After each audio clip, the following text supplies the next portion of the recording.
Hey, yo, lesson here, babe. You come at the king, you best not miss. Now, there are things that need to be understood,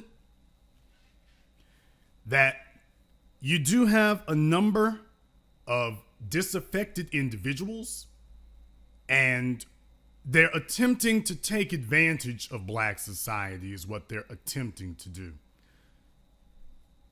They're attempting to hijack black society from the inside. And the manner in which they do this is by creating a situation where you are going to tell black society that the men need to be subservient. And so everything revolves around making sure that the men in particular are neutered and castrated. Last night, there was an absolutely shameless, skullduggerous attempt to try to inflict that culture here. And as you all saw, it was met with the vigorous response that it's supposed to be. I have been a longtime proponent of perpetuating the idea that America is a place that has attempted to portray black men as being the most savage, violent, unruly, wildest members of the society.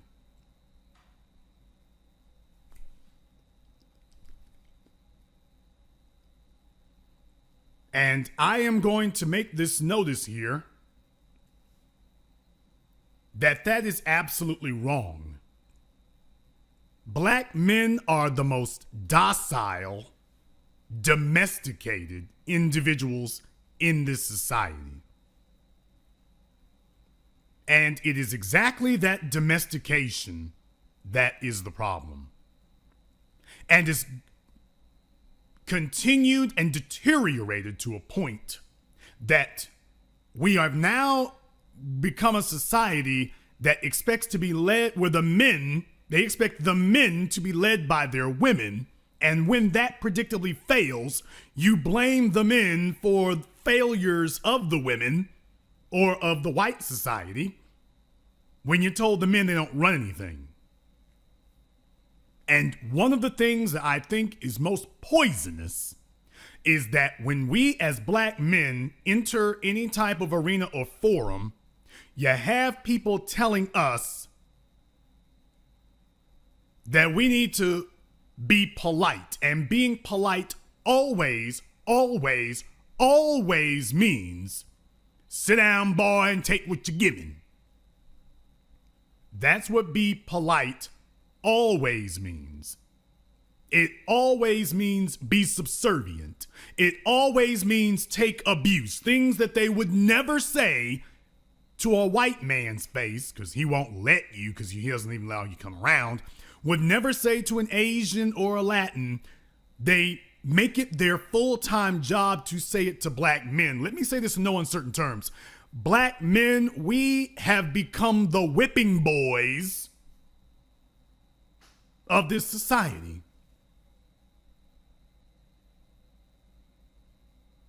We've become the whipping boys of this society.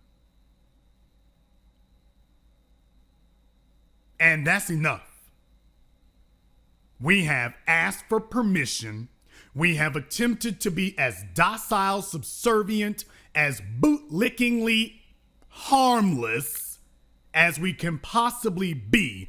And do you realize that all of that looking harmless hasn't made people say, well, they're harmless, they're these little rose petals, leave them alone?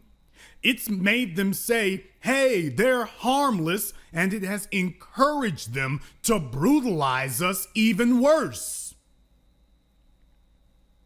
As black men, when we speak, everyone else is supposed to get silent. That's what it is supposed to be. As black men, when we speak, everyone else is supposed to get quiet. And that isn't what occurs. What instead occurs is that when black men speak, we are challenged. This decimates and destroys the confidence of young black boys, adolescent black boys, teenage black boys trying to become men. It decimates them. But then they want to turn around and blame you when everything falls apart, when everything fails, and everything goes to hell. They beat you and told you that you cannot lead. And when everything fails because of your lack of leadership, they tell you that it was wrong of you because you weren't leading. So let me enter some new phrases into the collective lexicon tonight. Do not say a damn word to black men about you need to stand up until we first get you, whoever you may be, the women, the children, the dominant society, all of you, don't say a word to us about you black men need to stand up until you have collectively stated that you will stand down.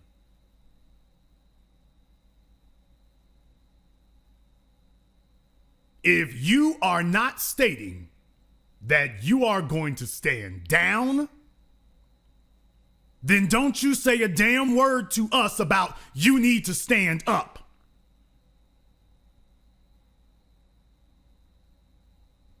This shell game, this Jedi mind trick where you say, black men, we're going to penalize you for not leading, but we won't allow you to lead. You will get the blame if our misleadership of bastard baby makers goes badly, of bitter broken broads goes badly. If we talk about building a black society, then what we're going to have to talk about is the primacy of black men. And first and foremost, if you do not support it, that does not mean that you come out here criticizing it. You first and foremost have to say, hello, I am a black woman and I support the primacy of the black male as leader of the society. If you refuse to say that, then you are an enemy of the people. Let me say that again clearly.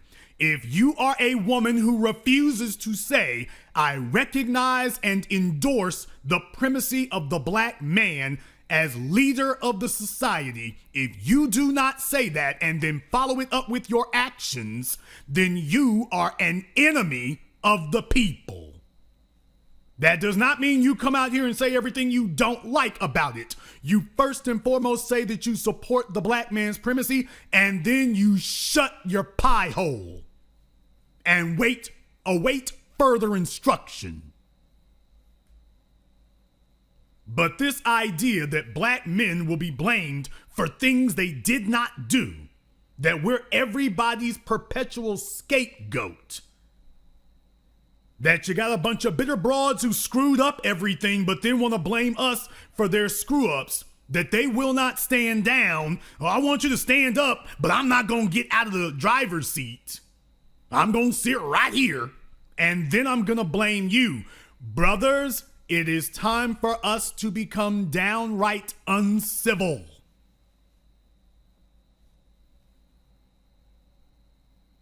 You know, there are a lot of jaded, broken, bitter, damaged, cracked broads out here who use terms like beta male. Well, tonight I'd like to define some things for you. You know what a beta male is? A beta male is any male who will sit back and listen to a female tell him that he is a beta male. A beta male is any male who will sit up and listen to a female denigrate, degrade, impugn, insult you as a man, call you a beta male, or call black men as a group beta males, and then you accept that you are looking to a woman to lead you.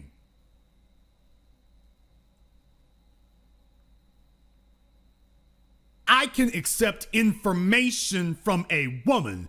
I do not accept leadership from a woman. Oh, that's horrible. Can't the women lead too? If the women can lead for even 5 seconds, then when white supremacy comes through the door with their billy clubs and their mace, don't call black men for any reason. You're leading, remember? As a black man, I don't call women for backup. I call brothers for backup. I don't call women for backup. That is what a leader does. If you as a woman are gonna lead us even for 5 seconds, no sir. You don't get to lead us when things are easy, and then when the crap really hits the fan, all of a sudden, okay, black man, you need to take over. No, if I'm the person you call when the chips are down, then I need to sit here every day to make sure the chips don't go down anymore. That's what I'm here for. Not here to cater to broken, damaged egos. And the problem that we have as black men is that we have been afraid to set our damn feet down because we have been robbed of all the accessories and accoutrements. Look it up. We've been robbed of all of the trappings and the dressings of leadership and empowerment, and we have had leadership and empowerment reduced to using your genitalia. Well, if I can get between a woman's legs, that's power. We have been reduced and diminished to the idea that sexual power is an actual power. You have become the masculine whores of the world.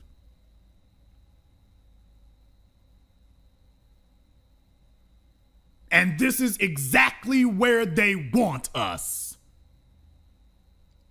They want us in a position of being the masculine whores of the planet. And by masculine, I don't even mean in, well, I do, and in mannerism too, I suppose. You could look at that as well. Because as black men, we make these gestures of masculinity, but we don't come into the fullness of masculinity. Let me explain to you what that means. A lion doesn't just look like a lion. He doesn't just have those barreling nostrils and that flowing mane and those powerful hind legs and those claws. He doesn't just have the look of a lion. When he stands up and he walks, you can see, oh, he doesn't walk like a dog. He doesn't walk like a horse. He doesn't walk like a llama. He walks different. This is a whole nother breed.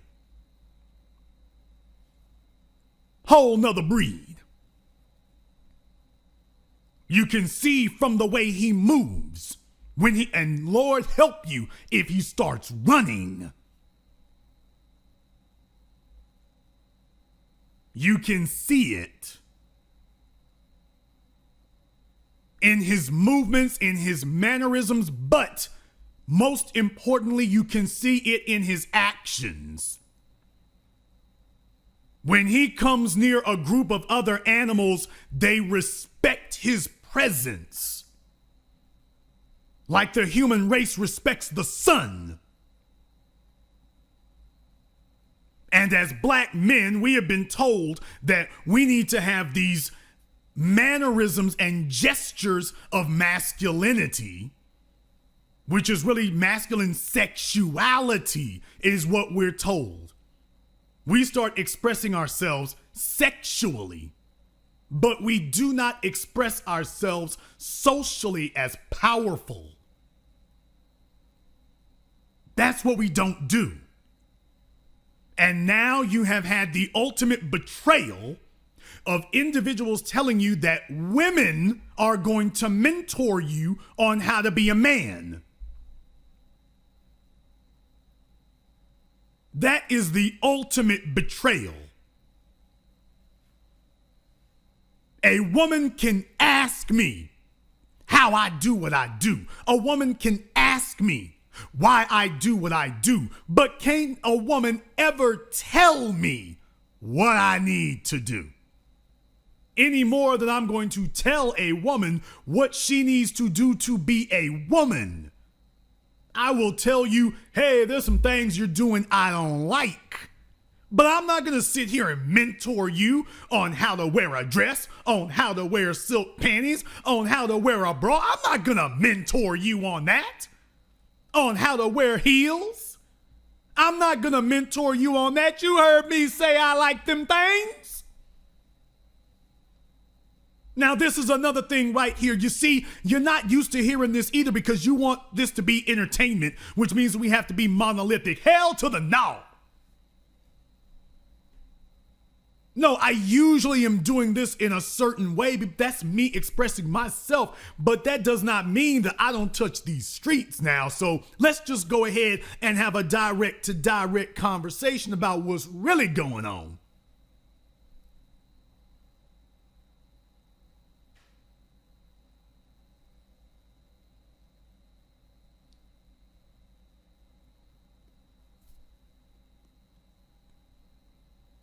As a people and as men, I have a picture of Will Smith on this screen.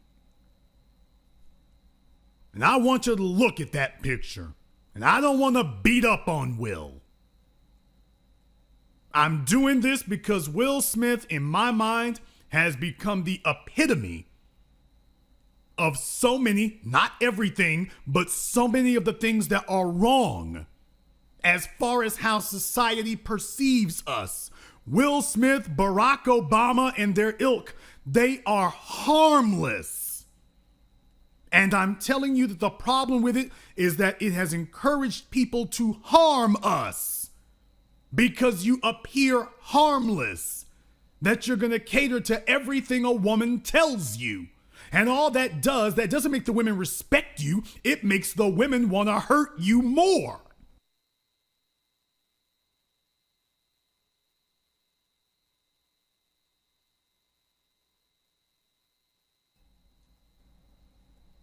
We have encouraged everyone to see us as harmless. Let me say this in no uncertain terms. A man isn't supposed to be harmless. That does not mean that you're not supposed to be intelligent. That does not mean that you are not supposed to be intellectual. That does not mean you're not supposed to be insightful. But what that means is that you are not supposed to make your priority to be harmless. And right now, what we've been told is that as black men, we're supposed to chase panties. That makes you harmless. They're telling you that you're not supposed to explore your masculinity on masculine terms. That makes you harmless. When your world revolves around pleasing a woman, you are no longer the leader, she is.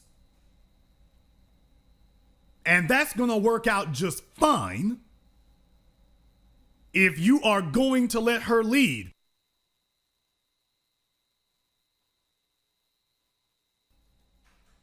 That will work out just fine if she's going to lead you. And if you are going to let her take care of the masculine responsibilities.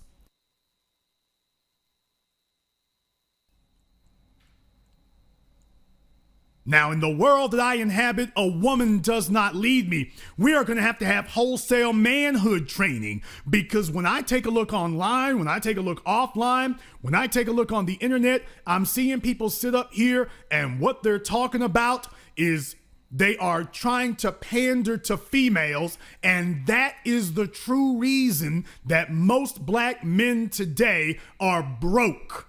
The real reason that most black males today are broke is because they are looking to and expecting a woman to lead them because they spent the first 18 years of their lives with a woman attempting to and failing at leading them. And rather than her saying, I can't do this, I need to stand down, she's instead trying to tell you that, oh well,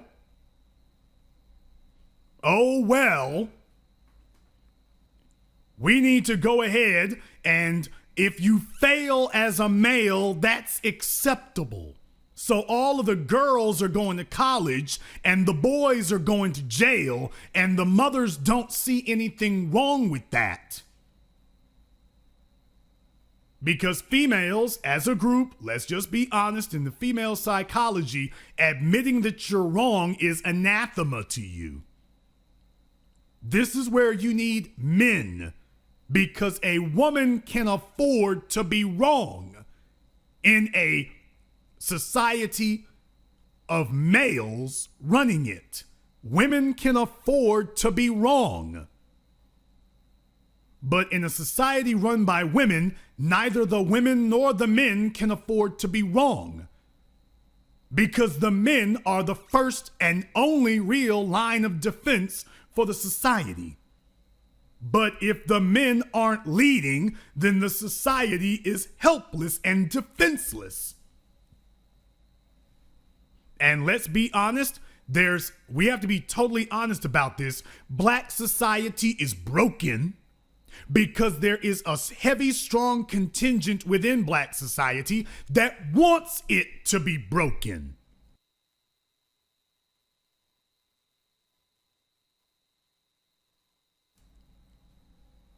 There's a contingent in black society that is thrilled with the idea of black society being a failure because they get to be the queens of the trash heap. They failed at creating paradise, so they have created a trash heap. They've created a landfill and said they're the queens of it. This is treason.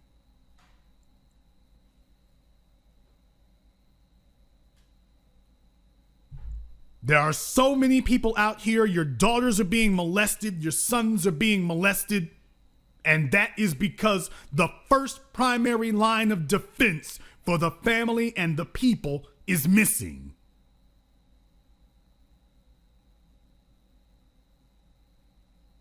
The primary line of defense is absent. And because that's gone, and because there is a faction in black society that wants the society defenseless, they desire for the society to be defenseless.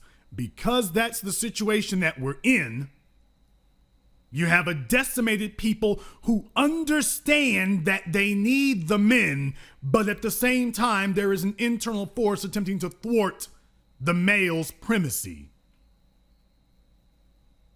And that's the problem we're facing. Now, I'm just going to say it to you straight tonight. Because the elders that you've been introduced to on YouTube in the past and at HBCUs in the past are not here to tell you, but I am, that as black men, power is not something that you ask for. It's damn sure not something that you beg for. Power is something that you assume. It belongs to you. You do not ask for that which belongs to you. You take it. And last night, what you watched is something that made a lot of people very squeamish and a lot of people very uncomfortable because they've grown up in homes where women verbally abuse men, and there are no consequences for doing so. Gotta tell it to you.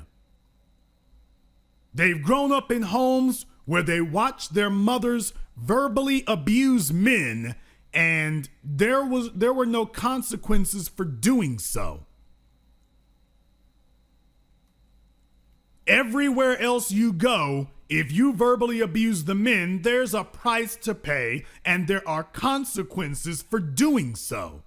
But in black society, we've been conditioned to believe that the sole purpose that a black man serves to walk into any room is to be the scapegoat for the abuse of other people who are weak and powerless and pathetic.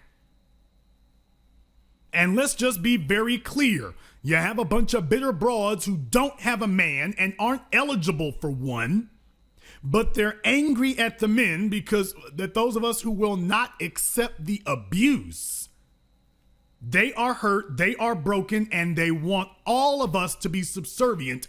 And if that sounds exactly like white supremacist society, you've hit the nail dead on the head.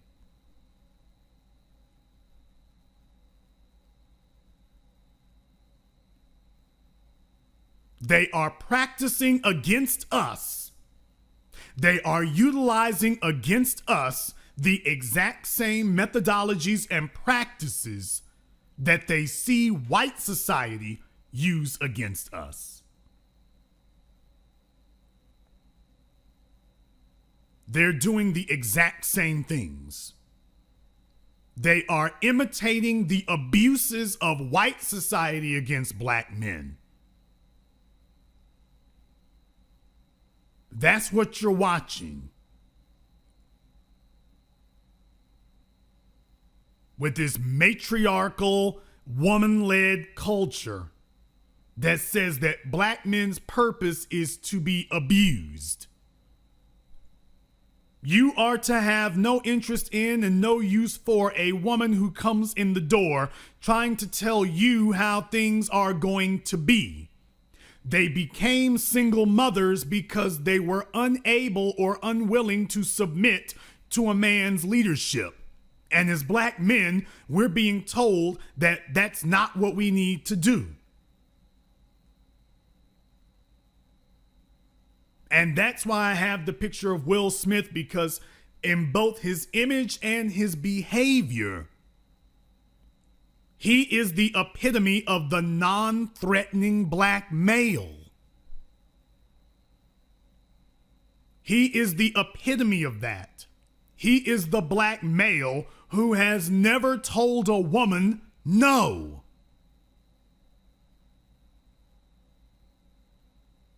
He is a black male who has never told a woman she's out of line. He's a black male who has never made a woman feel like she's not running it. And let me be clear about this. A bunch of you have been taught to believe that you are an alpha male if women like you. So tonight I want to discuss some alpha male lessons. Being an alpha male is not defined as women like you. That's called being a politician. That's not called being a man.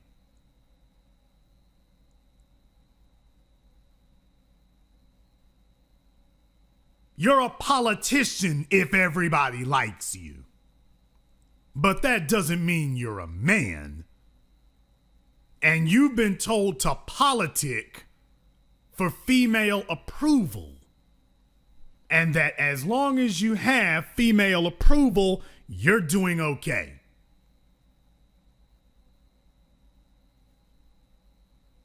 That's what you've been told. If you get female approval, you're doing okay. You're an alpha male. But that if a female disapproves of you, well, then your alpha male ability has been revoked. Your alpha male status has been revoked.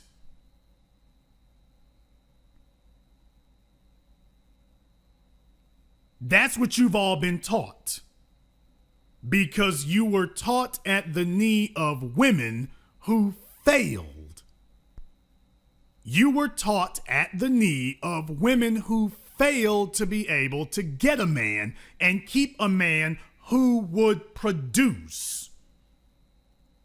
So what they have tried to do is to create this mutated hybrid creature that I call the productive simp. And understand something, the females that desire the productive simp, they are not necessarily females from single mother homes. A lot of them come from homes where there was a mother and a father, in a lot of cases mothers and stepfathers, because they cycle through dudes.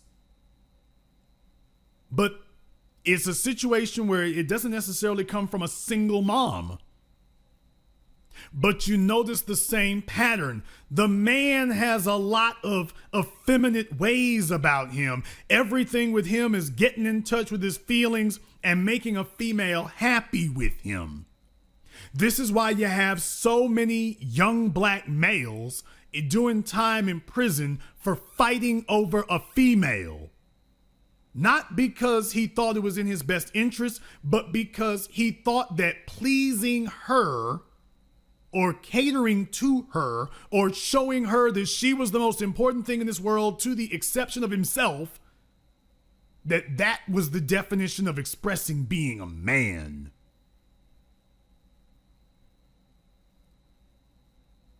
So he defines his manhood by sitting in the middle of a group of females. But he does not define his manhood by sitting in the middle of a group of men unless some white folk call him together to play for their NFL franchise.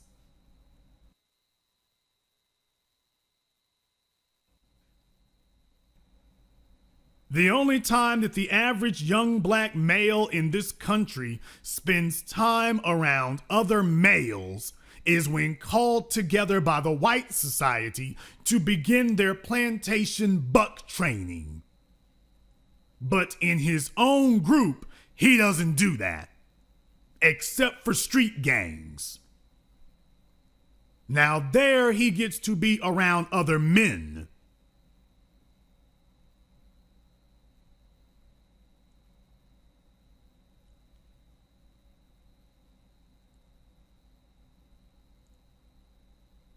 The reason why so many of you don't like what you hear here is because you are not listening to someone who filters themselves for the approval of women. I don't have to have something for the approval of women. I simply need to be the best man that I can be, and the women need to approve of that. But I don't need to give women a legal pad and say, here, why don't you write down all things you'd like for a man to do here, and we'll see if we can fill this out like I'm Santa Claus or something.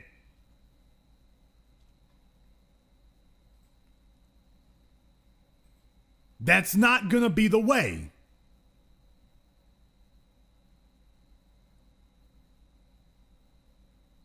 And you've been taught that the only way that you can validate your manhood is for women to tell you how great you are. But the problem with that is that it usually means playing Santa Claus. I have instructed you that you are to be able to financially lead. That don't mean play Santa Claus. I am the first person to tell you all Jason Black is an A1 butthole. He really is. But I'm resourceful and I'm useful. And the reason why I come across as being difficult, and I am, is because those characteristics are also what allow me to endure this society and be able to excel in a society that everything it does is engineered and set up and devised in order to trip you up. What kind of personality do you think is going to be able to operate efficiently in that environment? A softer individual is gonna break. A soft individual under these conditions is gonna break. He's gonna be too broken to produce. And whatever he does produce is gonna be highly limited because so much of his resources is going to be turned towards dulling himself down and diluting himself and hindering himself and shackling himself and restraining himself. He'll be spending so much of his energy doing that it's all he can do to keep producing anything for you, and everything else is going to be left by the wayside, including elevation. Brothers, we need to stop looking to please women. Start looking to develop yourself, and the woman needs to be pleased with having a developed man. But you don't hand her a checklist and say, all right, fill out all the things you'd like to have here. Because she's failing. She's failing with stupid expectations, and now she wants you to fail too. Women are not trailblazers.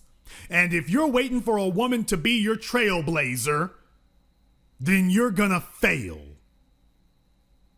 And you already have.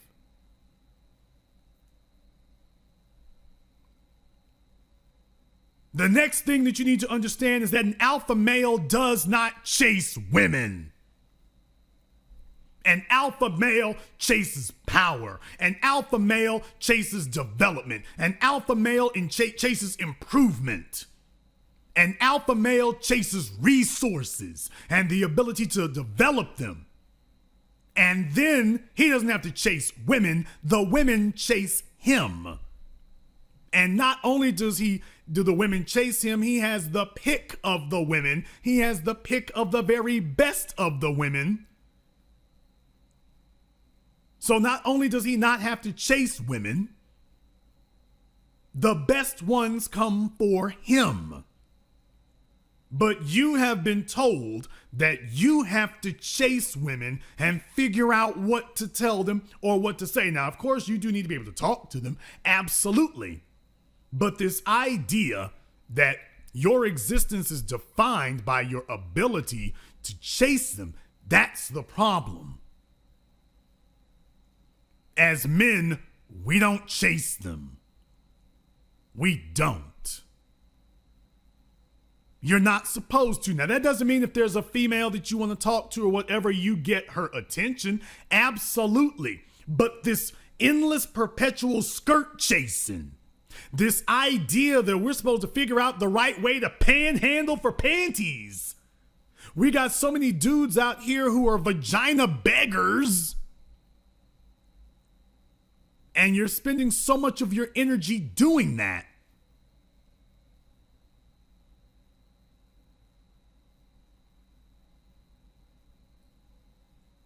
Absolutely. Some of the females in here are learning some new things. Ladies, if you couldn't figure out why it is that the males you speak to that you consider them to be weak, it is because they are telling themselves that they need to cater to you. And you're saying, that's right, you need to cater to me. No, because that's your insecurity speaking. Because you are afraid that if he does not bend over, if he does not bow down and kiss your rump, that you will not be able to retain him. So the males are trying to be submissive and the females are trying to be assertive. The females are trying to be protector and provider, and the men are trying to be the caterers and nurturers. And it doesn't work.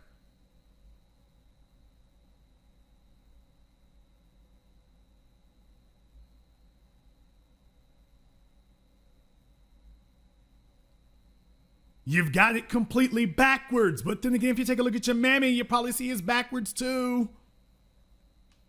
Just saying.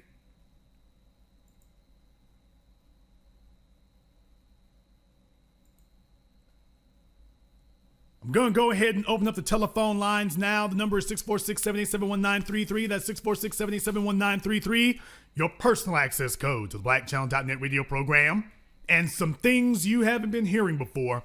Now, what you all have been told is that the next thing I'm going to tell you is that they have told you that to be an alpha male, things are taboo.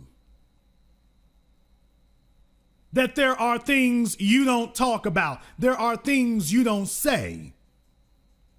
And what you do here is you try to figure out how to please people, so you start self-censoring. You start asking yourself, what is it that they might be offended by? You know, one of the things I liked about last night's broadcast is how many offended bastards there were out there everywhere. A bunch of people trying to say, Jason, I didn't like this. Jason, I didn't like that. Jason, I never heard you like that before. That's because you're not my friend. But the other reason is because you don't run me. And you know that you've been raised by a hood rat when you come into the presence of a man that you don't personally know, and you're going to try to tell him what you're disappointed by, of a man who don't owe you a damn thing, but you've approached him as if he does. You learned that from your slutty ass failed mama, that you can walk up on a man and start telling him about what he owes you.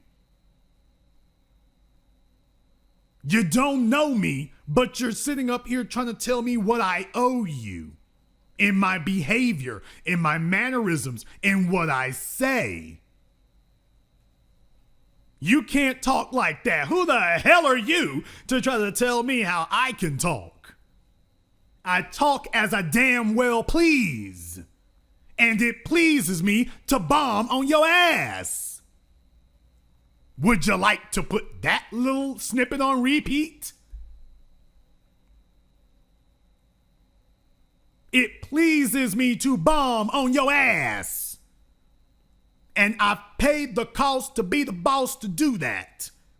Because when it's time to talk about finance, when it's time to talk about management, when it's time to talk about entrepreneurship, when it's time to talk about development, I can handle all of them and handle them all well. So if I handle all of those well, and I tell you that it's time to draw down on somebody, if I was right about those other things, it's probably time to draw down.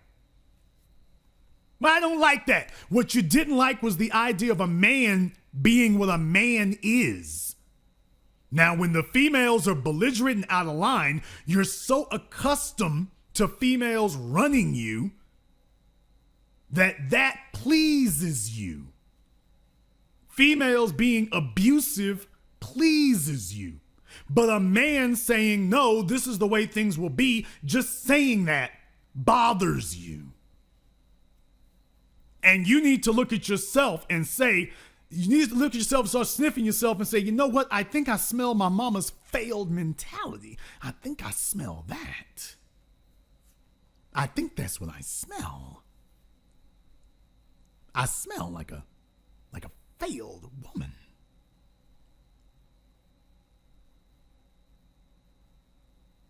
Understand something, ladies? What I'm saying tonight is for the greater good, and you better stand behind it.